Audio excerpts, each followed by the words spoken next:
ओम शांति। वाणी चल रही थी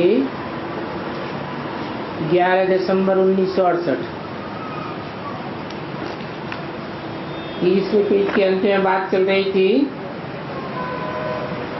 ओपनिंग आदि पर कोई को बुलाना होता है तो उनकी जास्ती खातिरी नहीं करनी है। टैप कटवाना, खिलाना पिलाना इसकी कोई दरकार नहीं है। सिर्फ थोड़ा चाय का ऑफर कर सकते हैं, जास्ती नहीं।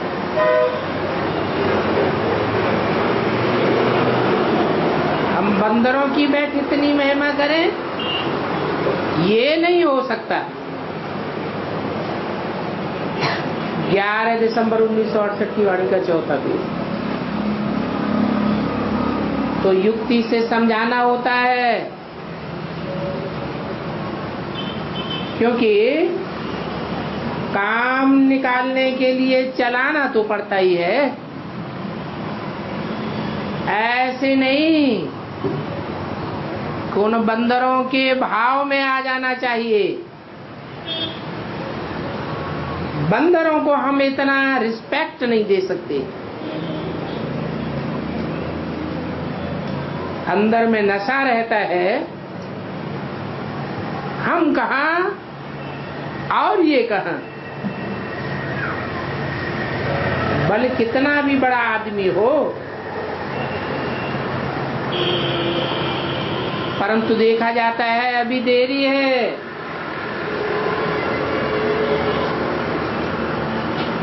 बच्चों को इतना नशा नहीं चढ़ता है। तुम बच्चों में योग की इतनी ताकत आ जाएगी जो किसको थोड़ा भी समझाने से झट तीर लग जाएगा। क्योंकि ये भी ज्ञान के बाण हैं, और बाण किसी को पूरा लगता है तो बाण घायल कर देता है। पहले घायल होते हैं फिर मर जाते हैं।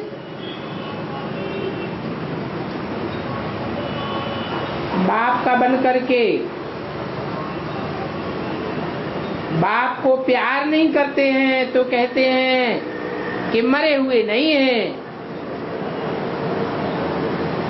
कहते हैं ना, मिठुरा गुरुत गुराए। जो अच्छी रीति याद करते हैं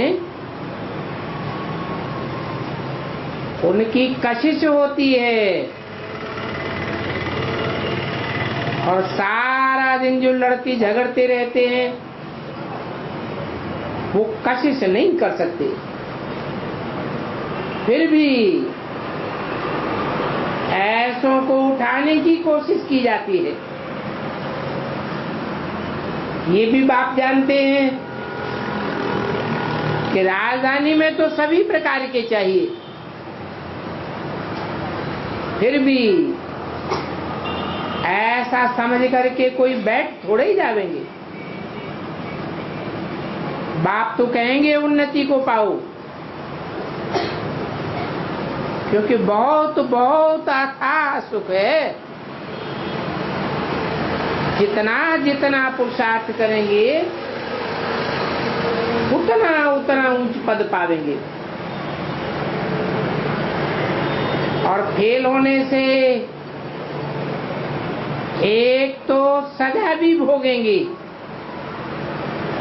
और फिर साक्षात्कार भी होगा अपने नीच पद का। ये भी तुम जानते हो कि सजाएं किसके आगे खाते हैं। फिर सजाएं खाते खाते जार जार आंखों से आंसू आवेंगे।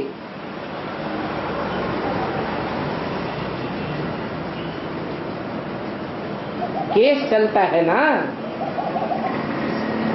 फिर बहुत पछतावेंगे। कि नाहक हमने ऐसा ऐसा किया। हम माया के परवश हो गया और माया यहां ही परवश कर देती है। इतना परवश कर देती है कि सुधारने से भी सुधरती नहीं। माया बच्चों को क्या क्या कर देती है। हम बसर बनाते हैं, माया भूख बना देती है। बसर दाने को कहा जाता है, भूख भूसे को कहा जाता है। तो माया फेंकने जैसा भूसा बनाई देती है।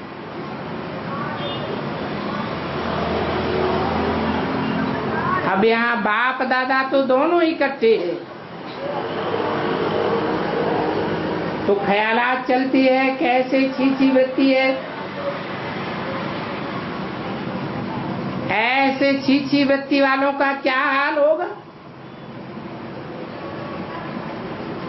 कितनी बुरी गति उस समय होगी। ये शास्त्रों में ताम्रध्वज मोरध्वज की कथा भी बनाई हुई है। ये सजाएं खाने की कथाएं हैं। बाप तो जानते हैं कि ऐसे ऐसे लक्षण वाले भी हैं। ये क्या पद पावेंगे। बल सतयुग में तो आवेंगे, परंतु पद क्या पावेंगे। तुम बच्चे तो कितना राज भाग पाते हो। गरीब निवाज कितने आ जाते हैं, साहूकार तो आ नहीं सकते। ये प्राइम मिनिस्टर तो कब भी ज्ञान लेने नहीं आ सकते। फिर ये माउंट आबू में कौन चले जाते हैं,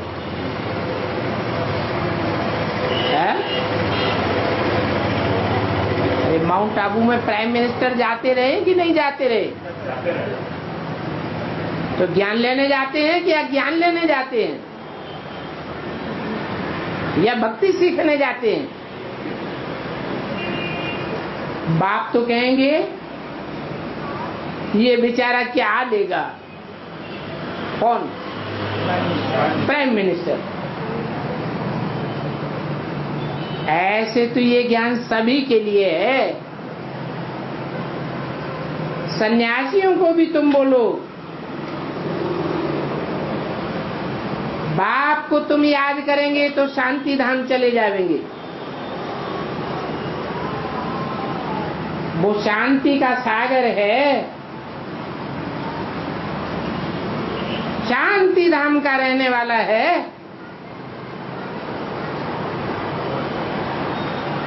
अभी नहीं मानते हैं,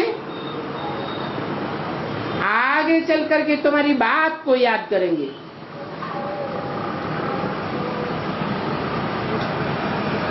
कहेंगे कि इन्होंने बात तो बड़ी अच्छी सुनाई। हम तो ब्रह्म को ईश्वर समझते थे, ये ब्रह्म तो रहने का घर है। क्या ब्रह्म या ब्रह्मा?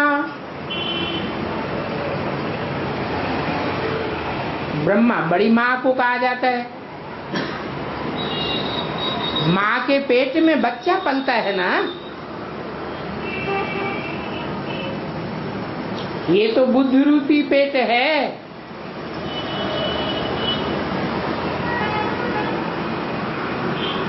सारी सृष्टि की पैदाइश ब्रह्मा से होती है।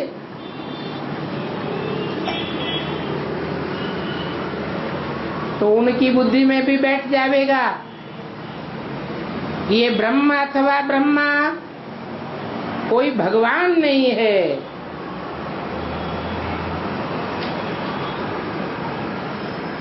कि तो आत्माओं के रहने का घर है। परंतु अभी समझने में देरी है। अजन बच्चों की ही वो अवस्था नहीं बनी है जो बननी चाहिए। टाइम वेस्ट करने से बच्चे भी कोई काम के नहीं रहेंगे। बाप को तो ऐसे बच्चों पर तरस पड़ता है। अंदर में तो जानते हैं ये तो ड्रामा बना हुआ है, कल्प कल्प ऐसे ही बने हैं। परंतु समझावेंगे ऐसे जो वो समझे कि बाबा को मेरे ऊपर बहुत तरस पड़ता है। हम भी क्यों नहीं बाप की श्रीमत पर चले। तो ये बगीचा है, बगीचे में हर प्रकार के फूल होते हैं। गुलाब भी है, टांगर भी है। नजर तो पड़ती है ना फूलों पर, तो कहते हैं ये कितना अच्छा फूल है, कितना लवली है, बाप दादा में कितना लव है। लव तो दोनों तरफ जाता है ना। अगर दादा को निकाल देंगे तो बाकी क्या रहेगा। एक को निकाल दिया तो कुछ भी नहीं रहेगा। शिव बाबा भी तो कोई द्वारा कहते हैं ना कि मुझे याद करो। मुरली कोई के द्वारा चलती है, तो सौदा कराने वाला तो चाहिए ना, नहीं तो सौदा कैसे होगा। ऐसे बहुत अच्छे अच्छे महावीर हैं, उनका भी ये हाल हो जाता है। माया एकदम गिरा देती है। विवेक भी कहता है माया बड़ी जबरदस्त है। आधा कल्प एकदम सुलाई देती है। तुम बच्चों ने तो मल्ल युद्ध अथवा कुश्ती आदि नहीं देखी होगी, बाबा तो अनुभवी है। इतनी सारी लाइफ पास की है। हाँ, सिर्फ विलायत में नहीं गए हैं, वो भी जाने वाले थे। सारी तैयारी हो गई थी, परंतु ड्रामा में नहीं था। कितना खर्चा किया। गरीबी भी बड़ी मीठी तरह से पास की, साहूकारी भी बड़ी मीठी तरह से पास की। इसको कोई चरित्र नहीं कहा जाता है, लाइव सुनाते हैं। निक्सन की कहानी देखो कैसी है। गरीबी की स्थिति से उठ करके कैसे साहूकार बना। उन्होंने खुद बैठ करके अपनी कहानी लिखी कि मैं कैसे नीचे से ऊपर चढ़ा। अभी देखो अमेरिका का राष्ट्रपति बना बैठा है।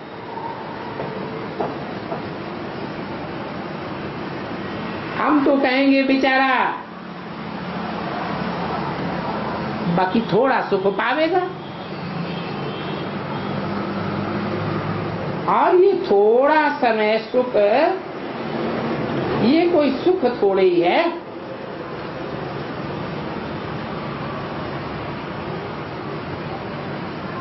थोड़े साल के लिए गद्दी मिल जाती है।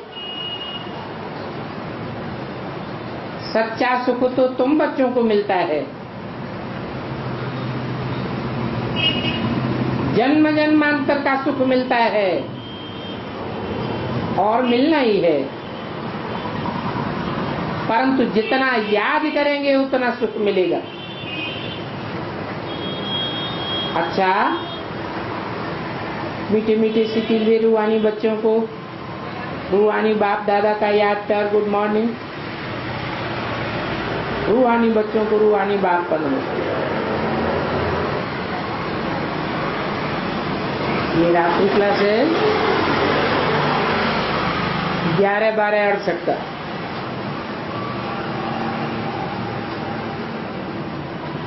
कोई न कोई अच्छी पक्की आदत अपने में डालनी चाहिए।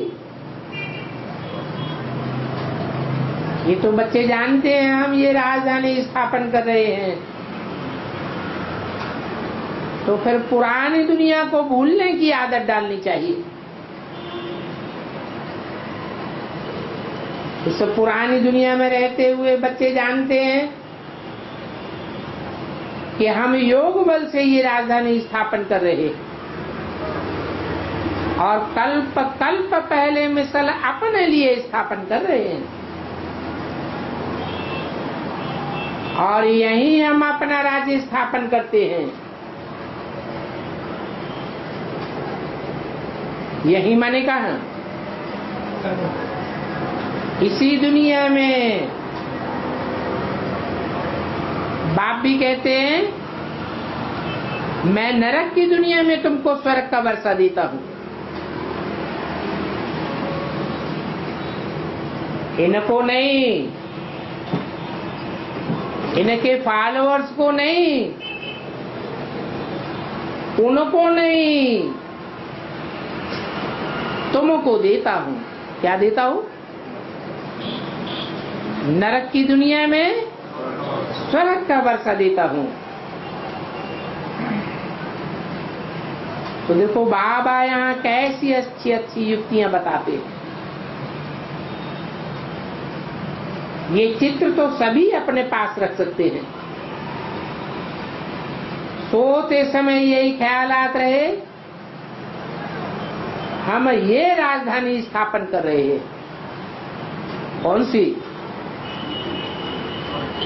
नर से नारायण बनने वालों की राजधानी स्थापन कर रहे हैं। तो हमको तो ऐसी राजधानी में जरूर जाना है। ऐसी ऐसी युक्तियां बच्चों में चलती रहें तो बहुत खुशी रहेगी। समझो, दिन में कुछ खिटखिट होती है, रात को ये देखें, समझेंगे हम ये स्थापन कर रहे हैं, और 5000 वर्ष के बाद फिर स्थापन कर रहे हैं। तो सारा चक्र बुद्धि में आ जाता है। बात तो युक्तियां बताए रही। दैवी गुण भी जरूर धारण करने चाहिए। कोई भी प्रकार की दुविधा नहीं होनी चाहिए। कोई भी प्रकार का निगेटिव ख्याल, खराब ख्याल नहीं आना चाहिए। बाबा समझते हैं ऐसी प्रैक्टिस करने से बच्चे दिन प्रतिदिन हर्षित होते रहेंगे, क्योंकि वो खुशी ही अंत समय की है। गायन भी है अंत मते सो गति, परंतु लंबे टाइम की खुशी अंत में काम आवेगी। ऐसे बहुत हैं जो कृष्ण का, शिव का चित्र रख देते हैं, चित्र तो रख लेते हैं परंतु अर्थ कुछ भी नहीं। तुम तो हर एक बात यथार्थ समझते हो, भक्ति मार्ग में तो कुछ भी नहीं जानते। तुम तो जानते हो हमने अनेक बार ये अपनी राजधानी स्थापन की है।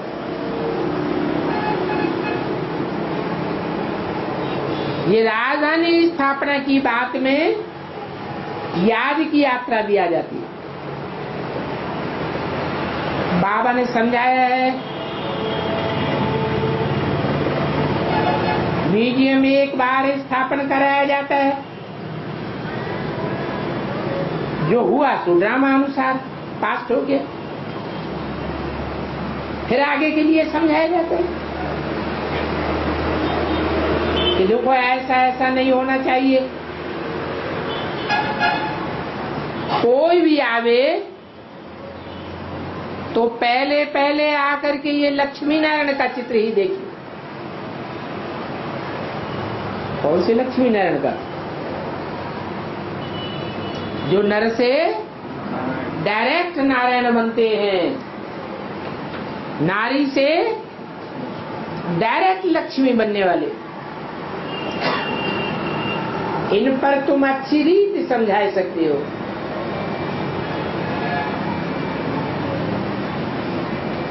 कि अभी अभी इस दुनिया में नई राजधानी की स्थापना हो रही है और पुरानी दुनिया का मौत सामने खड़ा है।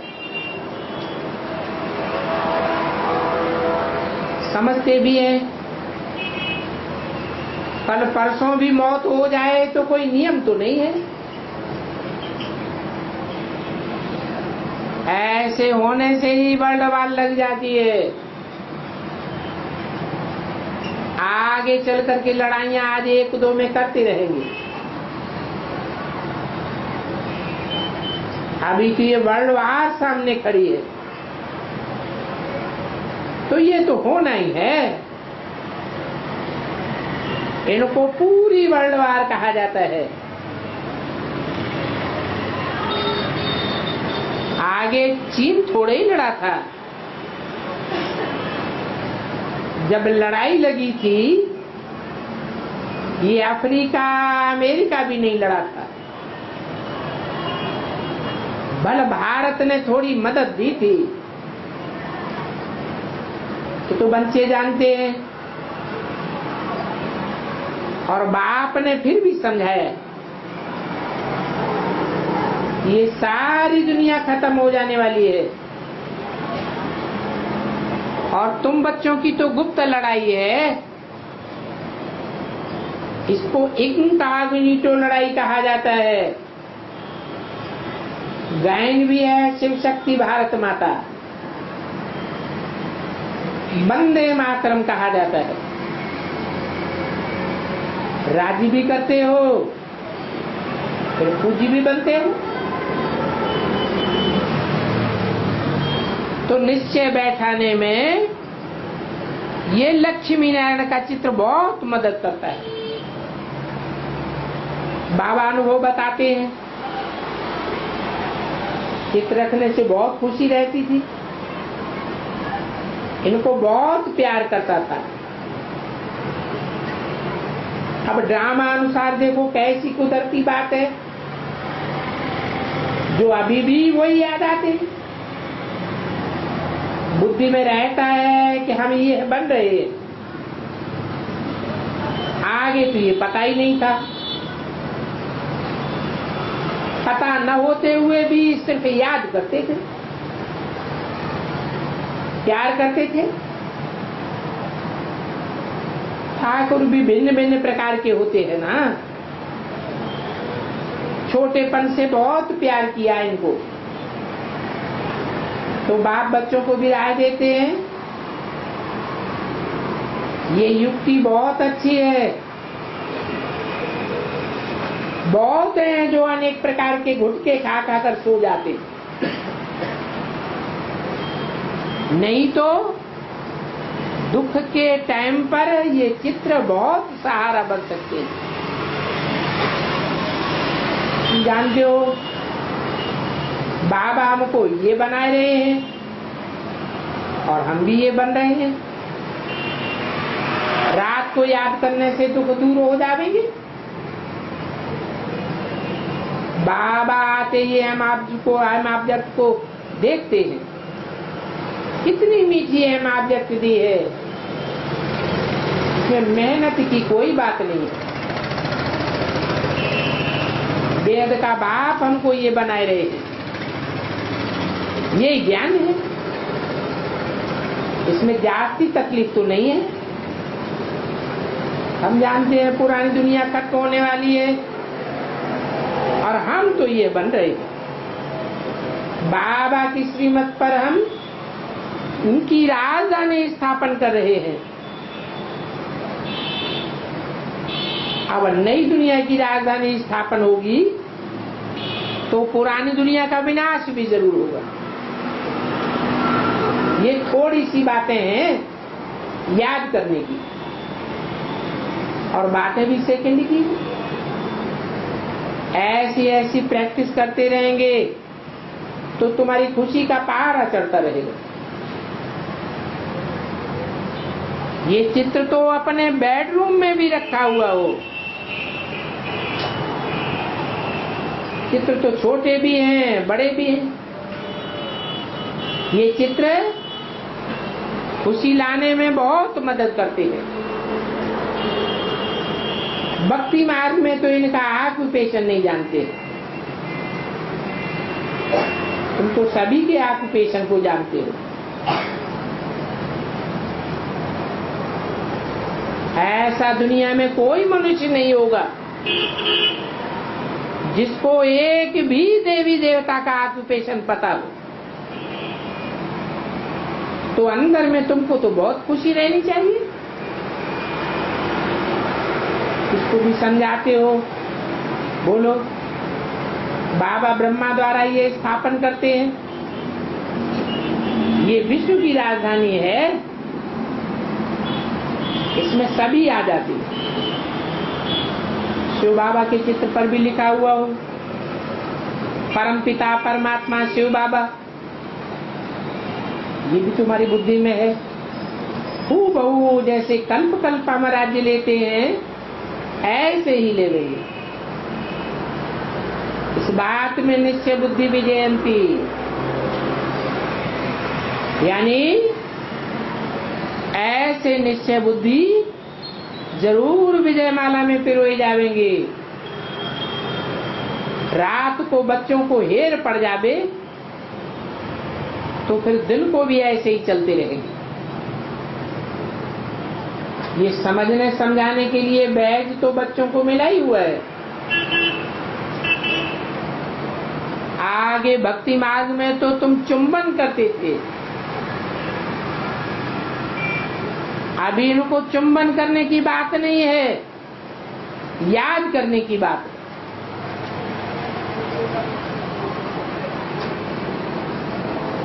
इसको है, इसको याद करने की बात है। लक्ष्मी नारायण के चित्र की बात हो रही है, लक्ष्मी नारायण को याद करने की बात है। अब लक्ष्मी नारायण को याद करना है, विष्णु को याद करना है या शिव बाबा को याद करना है? किसको याद करना है? या स्वर्ग को याद करना है?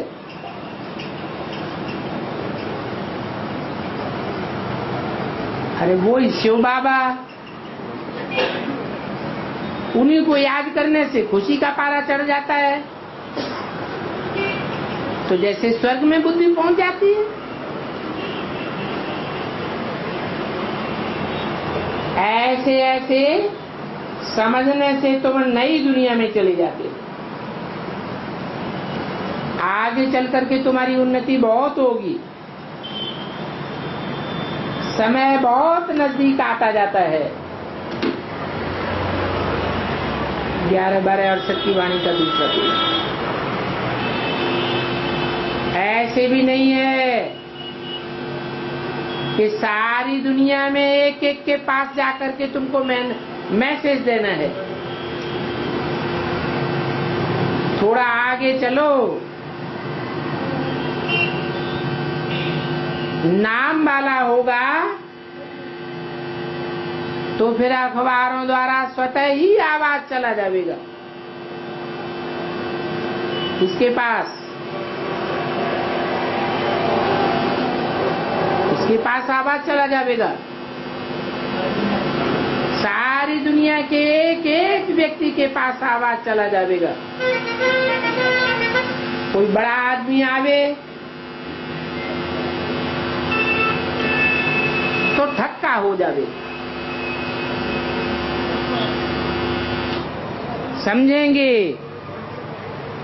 इन्हों के पास वेद के बाप से वर्षा पाने का बहुत बड़ा आश्रय है, बहुत बड़ा उपाय है। अगर उन्होंने ऐसा कह दिया तो फिर बस ढेर के ढेर तुम्हारे पास आ जाएंगे। आवाज तो जरूर निकलनी है। शास्त्रों में गायन है कि तुम शक्तियों ने बाण मारे हैं, तो यही लिखना है ब्रह्मा कुमारियों के पास ज्ञान बाण है और यही है सहज राजयोग बल। कहेंगे किसी को अगर सच्चा सच्चा सीखना है तो इन ब्रह्मा कुमारियों के पास जाओ। बल वो खुद नहीं समझेंगे, परंतु सिर्फ ऐसे ही कह देवे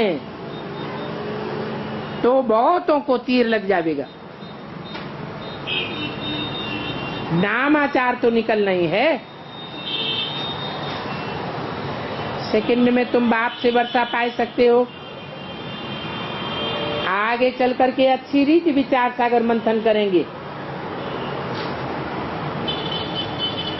तो तुमको राय अच्छी लिखेंगे,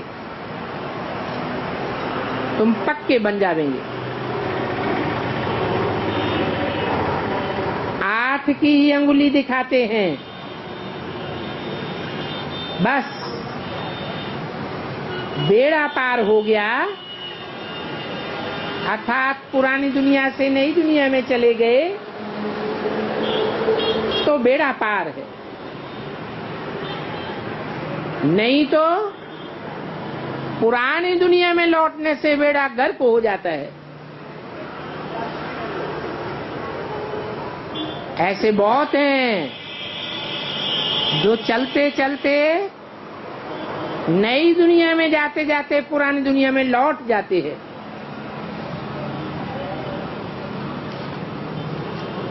टाइम तो वो ही लेते हैं नंबरवार पुरुषार्थ अनुसार। तो रात को सोने के समय ऐसे ऐसे समझो, विचार सागर मंथन करो। पास्ट इज पास्ट, जो पास्ट हो गया वो नथिंग न्यू। पॉइंट्स तो बच्चों को बहुत अच्छी समझाई जाती है क्योंकि ये तो ड्रामा है। बाप कहते हैं इस ड्रामा को भी सुमिरन करते रहो, फिर औरों को भी सुनाओ। ये चक्र तो फिरता ही रहता है। ये याद करेंगे तो जैसे चक्र बुद्धि में फिरता रहेगा। अंत में बच्चों को बहुत सहज भासेगा। अभी तो कठिन लगता है। एक दिन ये चित्र बाहर भी जावेंगे, इन चित्रों को तुम ले जावेंगे और फिर अच्छी अच्छी ओपिनियंस निकालेंगे।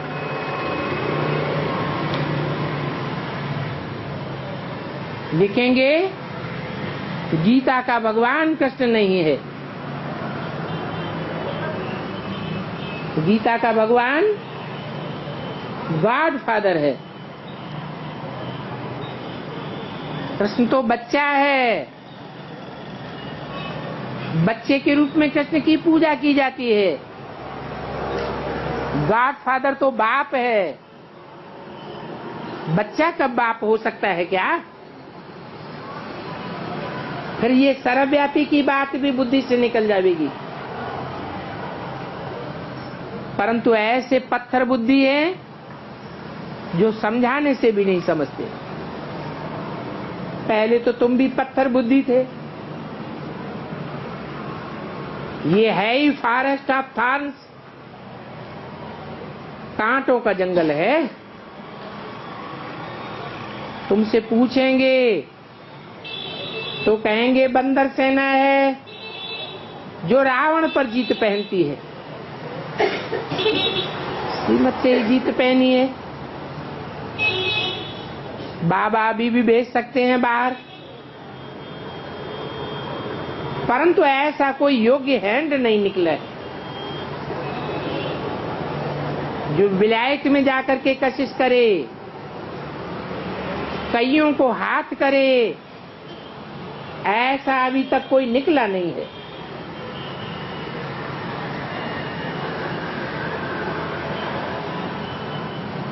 शिव भगवान वाच है।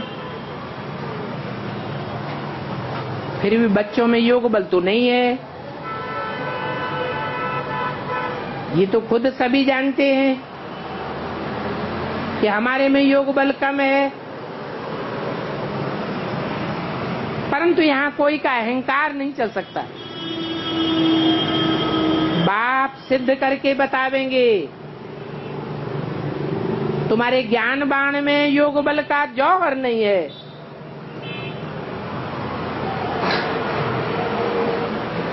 फिर बाप खुद कहेंगे कि कौन बच्चा लायक बना है और कौन ना लायक। अभी कोई को कहें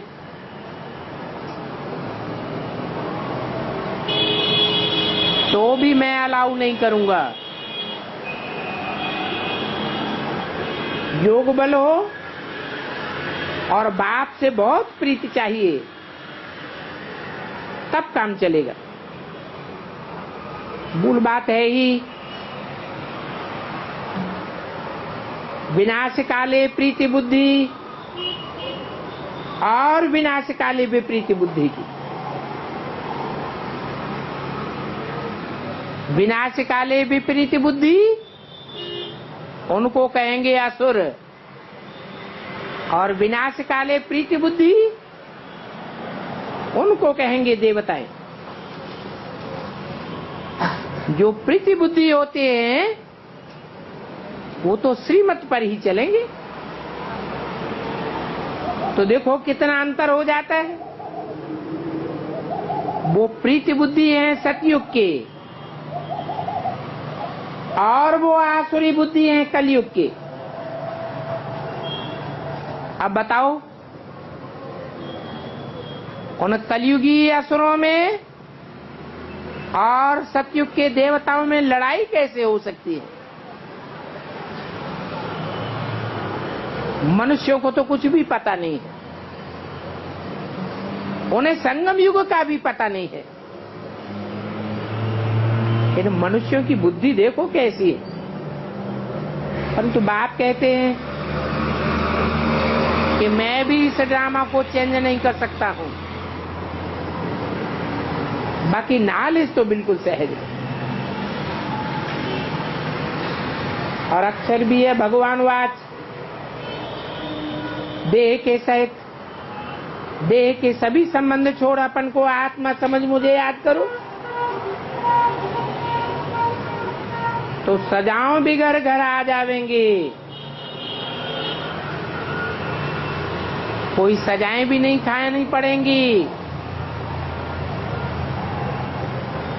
नहीं तो बहुत सजाएं खावेंगे। परंतु अभी बच्चे निर्बल हैं, माया के बस में हैं। जितना योग बल होगा उतना ही माया पर जीत पावेंगे।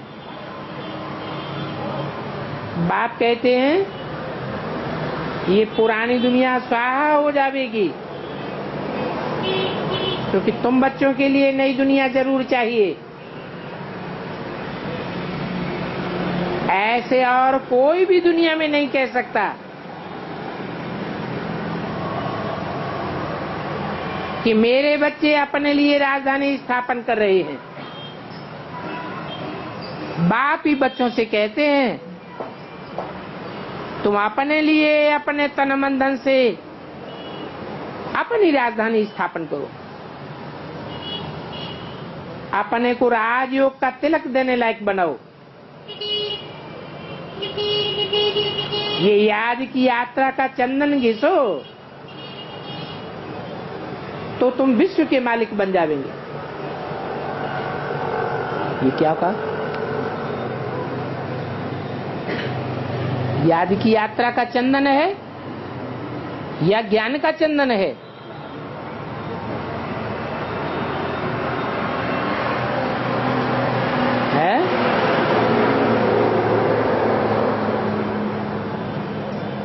चंदन घिसा जाता है और ज्ञान का मंथन किया जाता है।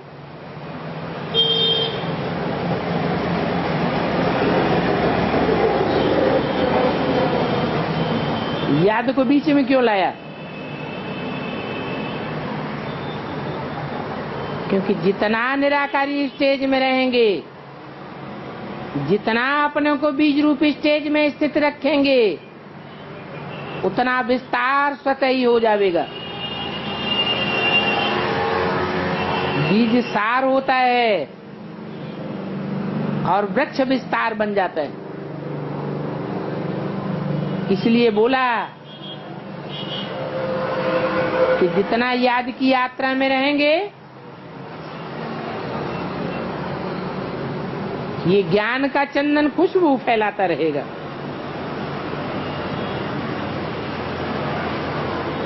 बच्चे समझते हैं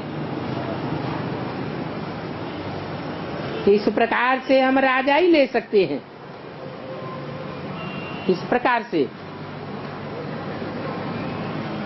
जितना जितना बाप की याद में रहेंगे, जितना जितना आत्म की स्थिति में रहेंगे, बीज रूप स्टेज में टिकेंगे, उतना ज्ञान का विस्तार स्वतः ही होता जाएगा।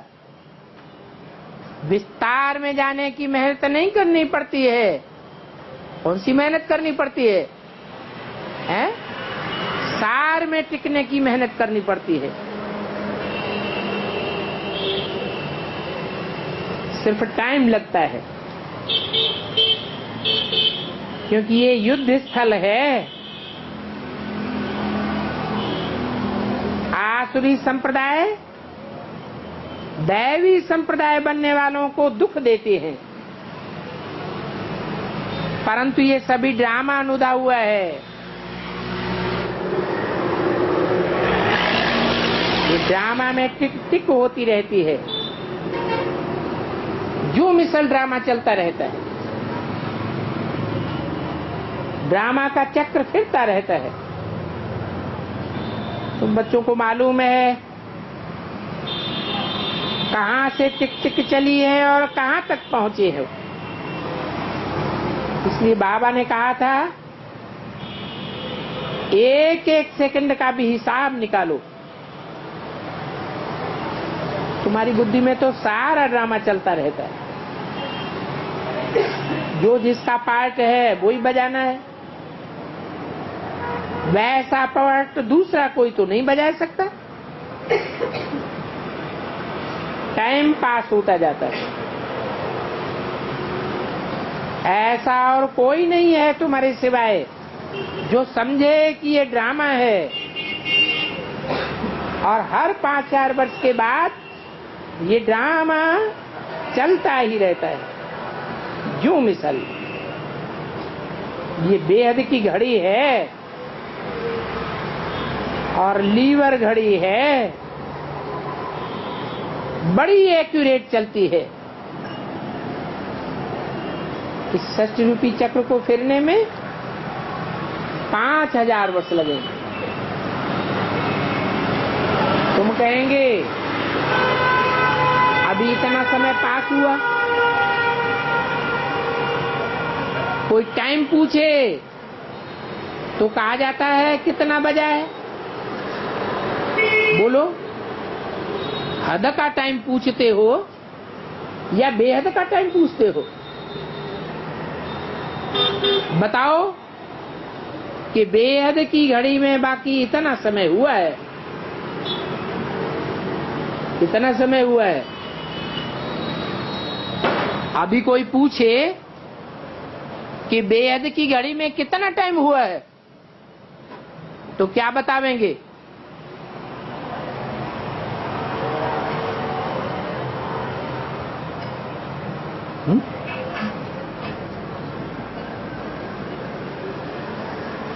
कितना टाइम हुआ है?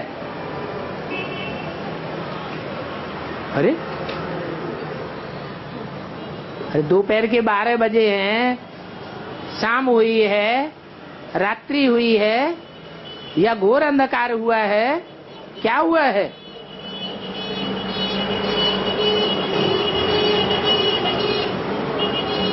हद के टाइम को तो साथ जान देते, बेहद का टाइम तो यहां बताया जाता है। तो जो सुनेंगे वो बंडल खावेंगे। ये वंडरफुल बातें सीख लो कि कब बेहद का अमृत बेला है, कब बेहद की रात्रि है, कब नुमाए शाम है, अब कब दोपहर के 12 बजते हैं। किसी से पूछना भी चाहिए, जरा टाइम तो बताना,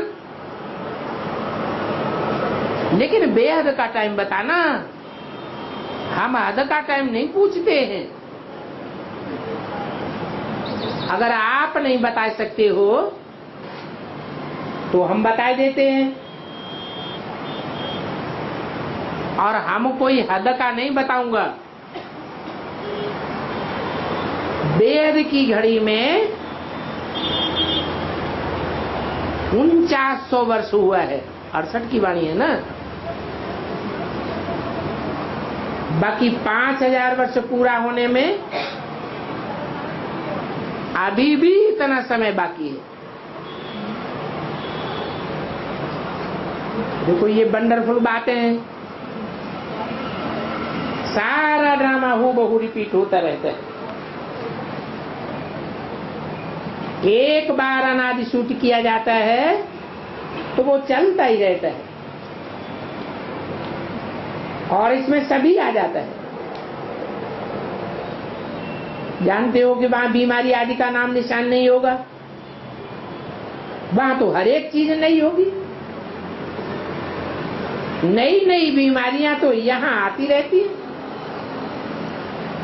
ये षष्ठी का चक्र कैसे फिरता है, ये समझना भी बड़ा सहज है।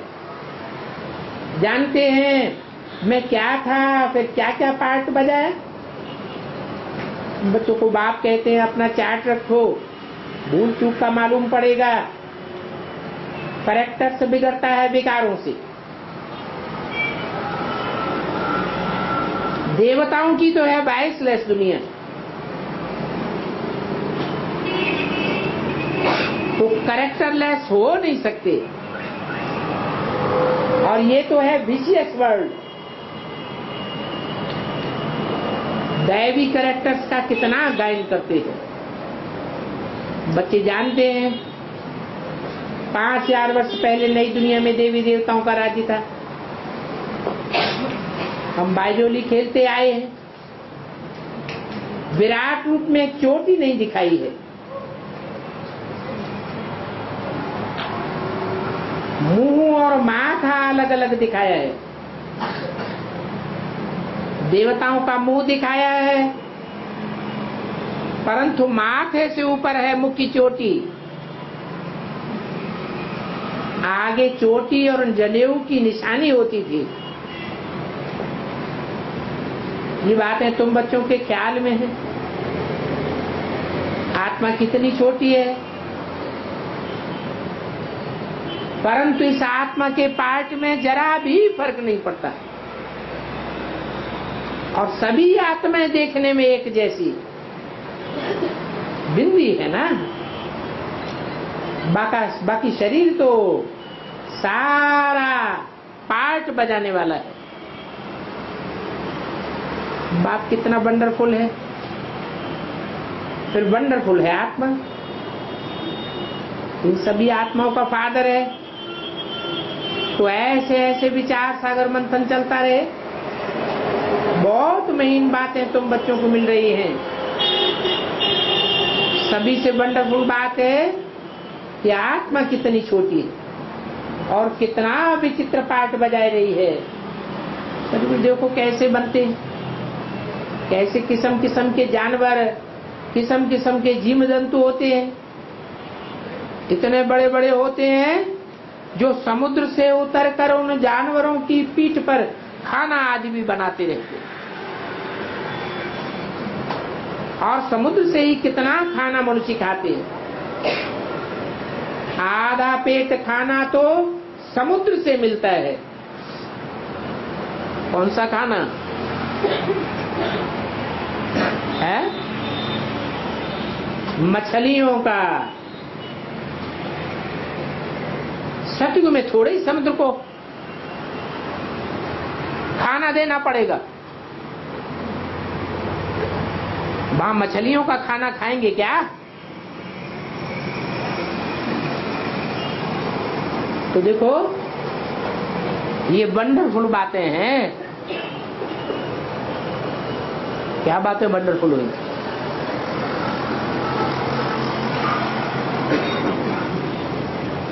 आज की दुनिया में जो भी मनुष्य खाना खाते हैं उसका आधा पेट तो समुद्र पालन करता है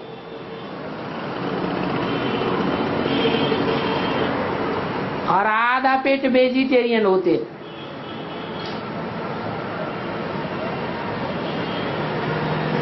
वेद का सागर क्या है?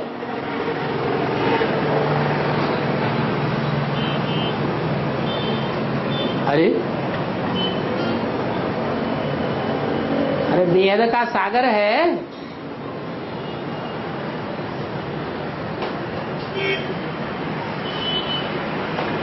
जिसमें मछलियां पलती हैं।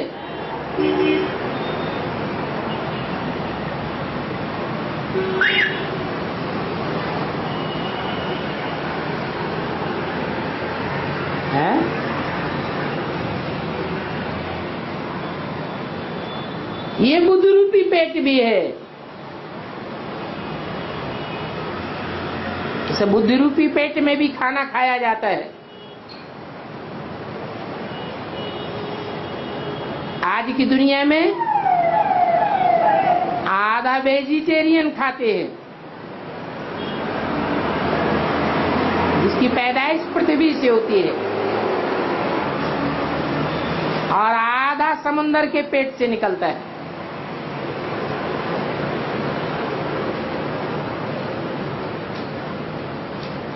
ये आत्मा बड़ी वंडरफुल है। इनका पार्ट कब पूरा नहीं होता है। इसलिए बाप कहते हैं मैं गुह्य वंडरफुल बातें तुम बच्चों को समझाता हूं। कब स्टूडेंट कहते हैं हमको टीचर याद नहीं पड़ता है।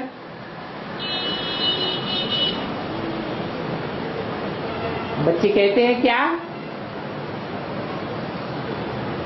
कि बाप याद नहीं पड़ता है। यहाँ माया जो बच्चों को बाप को भुलाए देती है, स्टूडेंट को टीचर भुलाती है। फॉलोअर्स को गुरु भुलाती है, माया तीनों को भुलाई देती है। अच्छा,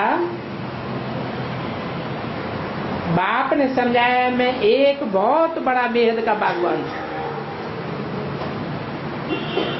तो तुम जानते हो इस बागवान को, अपने बगीचों को देख कितनी खुशी होती होगी। अनेक किस्म के बगीचे होते हैं,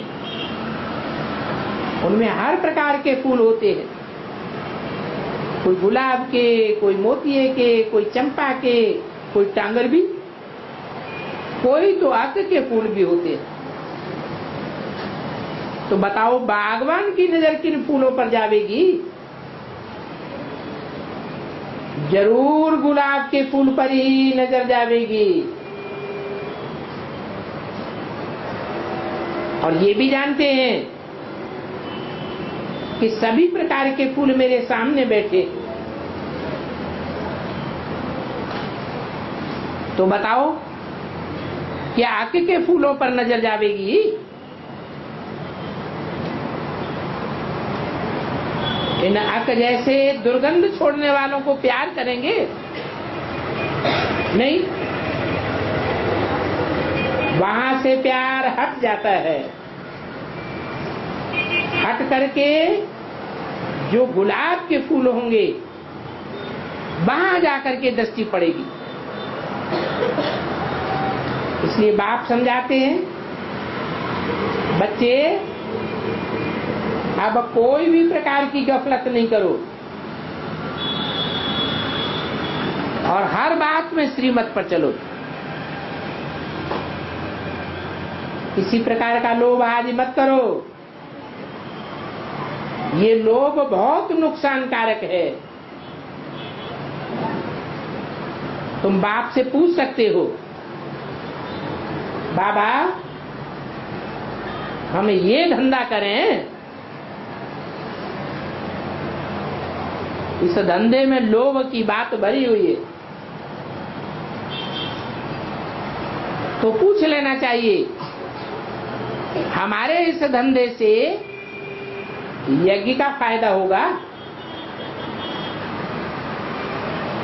इस धंधे से क्या यज्ञ को मदद मिल सकती है?